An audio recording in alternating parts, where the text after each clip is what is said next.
शल्यसूत्र जीवन की अनित्यता, तृष्णा के प्रहान और मुक्ति का मार्ग। यहाँ मनुष्य का जीवन अनिमित्त और अज्ञात है। जीवन का कोई भरोसा नहीं, कठिन और अल्प है, और वह भी दुख से युक्त है। ऐसा कोई उपाय नहीं जिससे कि जन्मे हुए लोग ना मरे। बुढ़ापा प्राप्त करके भी मरना होता है। प्राणियों का ऐसा ही स्वभाव है। जैसे पके हुए फलों को प्रात गिरने का भय होता है, वैसे ही जन्म लिए हुए प्राणियों को नित्य मृत्यु से भय लगा रहता है। जैसे कुम्हार द्वारा बनाए मिट्टी के बर्तनों को एक ना एक दिन टूटना ही है, ऐसा ही प्राणियों को एक ना एक दिन मृत होना ही है।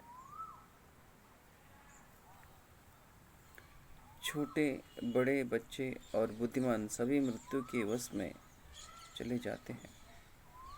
सभी मृत्यु को प्राप्त होने वाले हैं। जब कोई मृत्यु के कारण बिछड़ जाता है, तब पिता पुत्र की तथा कोई रिश्तेदार किसी दूसरे रिश्तेदार की रक्षा नहीं कर सकता।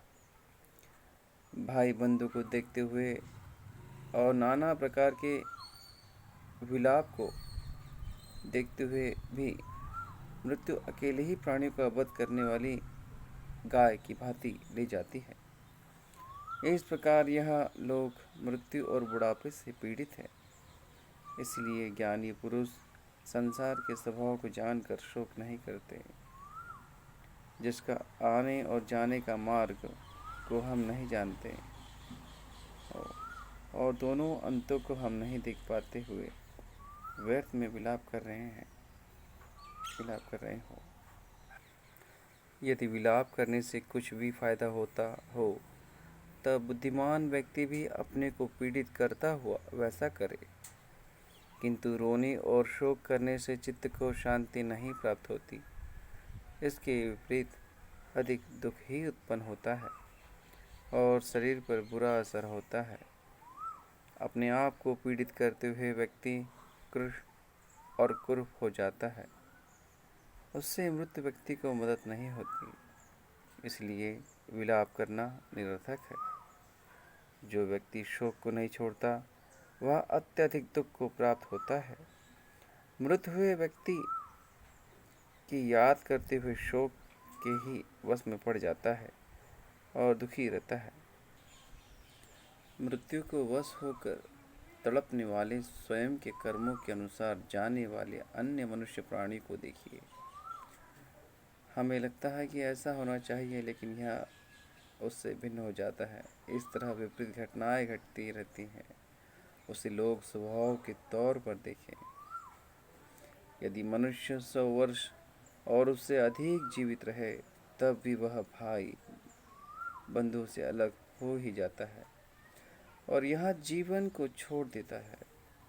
इसलिए अरहंत के उपदेश को सुनकर विलाप करना छोड़ मृत हुए व्यक्ति को देखकर सोचे कि अब वह मुझे फिर नहीं मिल सकता।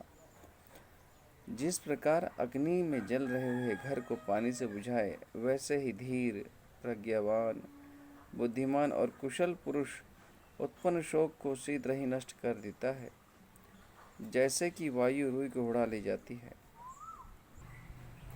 स्वयं का सुख चाहने वाले मनुष्य को चाहिए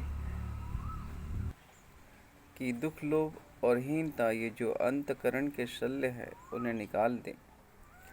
जो शल्य रहित है, अनासक्त है और चित्त शांति को प्राप्त है, वह सब शोक से परे हो, शोक रहित हो, शांत होता है और निर्वाण को प्राप्त होता है।